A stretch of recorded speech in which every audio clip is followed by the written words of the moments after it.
I think you made the statement, you said it was tough when you started hearing about order because your family structure that you grew up in was different than the leadership in the home. But it takes leadership in the home. God never does anything outside of order. Where America right now is working on sending a group, I think it's 4 or 5 astronauts around the moon and back.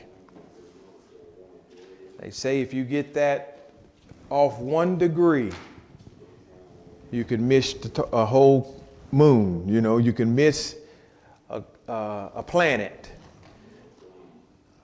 by just 1 degree.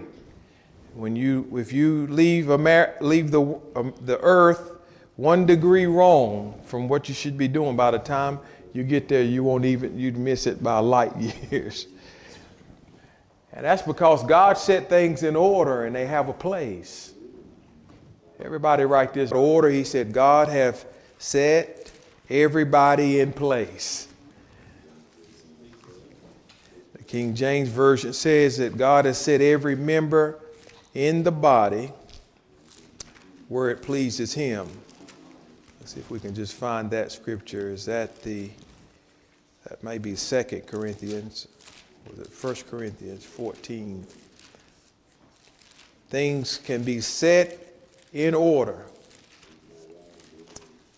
Paul says 1 Corinthians 12 and verse number 18. But now hath God set, another word for set would be placed. Read that verse 18 in the Living Bible.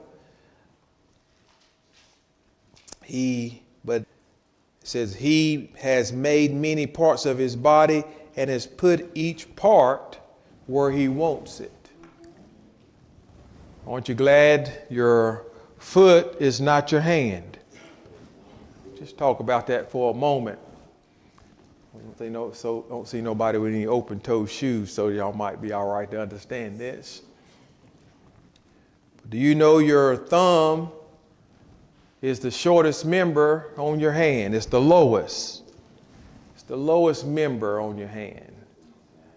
And you got your index finger and your middle finger and your ring finger and your pinky.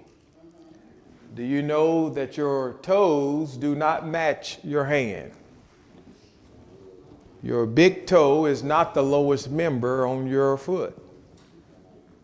What's the lowest member on your foot? The pinky, the baby toe, the one that cried wee, wee, wee all the way home. That's the lowest member. Other than your thumb. To be first, you must be last. To be servant. But your toes don't match your fingers. What's the longest finger? The middle finger? How about on your foot? What's the longest member? Y'all gonna look at this tonight. Not right now, but y'all can look at this tonight. The longest member on your foot is the toe beside your big toe. It's the longest member. That's the different order than your hand. And then after on your foot, they slant down just like this. But they start slanting down from the tallest one, which is right beside your toe. Do you know which fingers, pastors, well, apostles, prophets, evangelists, pastors, and teachers? But then that's in Ephesians 4. But when Paul taught it in 1 Corinthians, he changed the order. When he taught it there, he put the evangelists at the end. God set every member in the body. So my point for all of that, aren't you glad that your foot is not your hand? It wouldn't function the same way. Your toes don't have the same ability as your hands to grab things and to be precise, to work with things. The toes are limited. They're shorter. They don't